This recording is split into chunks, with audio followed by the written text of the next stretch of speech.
como é que a gente vai fazer para um texto ser eficiente, ser eficaz? E para a sua leitura ser eficaz também.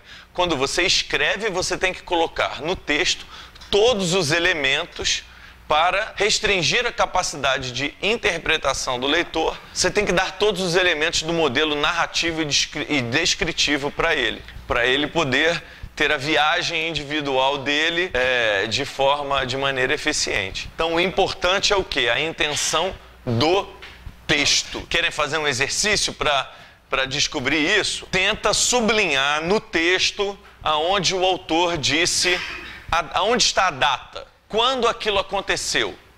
Aí você vai lá, vamos tentar descobrir a data. Às vezes a data não está escrita em números, mas às vezes ele pode dizer: na Inglaterra de Ricardo Coração de Leão. Quando aconteceu essa história?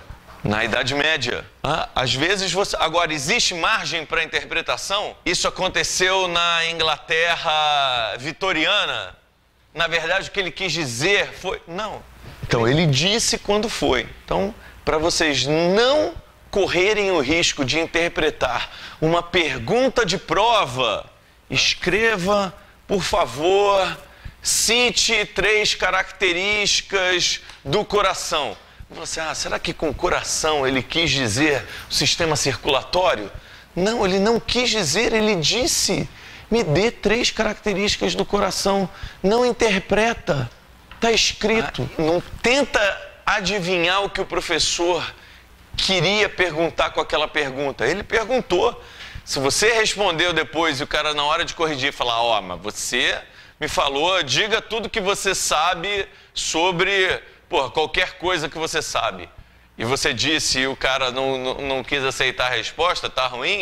Mas você também fez uma pergunta ruim, né? E acontece muito. Nem sempre o autor lembra do que ele está querendo dizer e às vezes ele mente de propósito. Essa é uma análise do Alfredo Bosser sobre o Machado de Assis, onde ele fala: o narrador mente de propósito. E só o autor e alguns leitores mais avisados conhecem a verdade verdadeira e historicamente irrefutável. Mas onde essa duplicidade é inconteste? E onde ela não teria cabimento? Como e o que escolher no interior do romance? O que é verdade e o que não é, né? Quem engana não o faz sistematicamente, caso em que bastaria pensar o inverso do que está dito para conhecer o certo. É até difícil de entender o que esse texto aqui está dizendo, né? Você tem que ler umas 2 ou 3 vezes. Mas, basicamente, às vezes é um instrumento do autor mentir no texto para enganar o leitor. E ele, quando faz isso, não faz sempre, porque se ele mentisse sempre era fácil, né? Era só o contrário.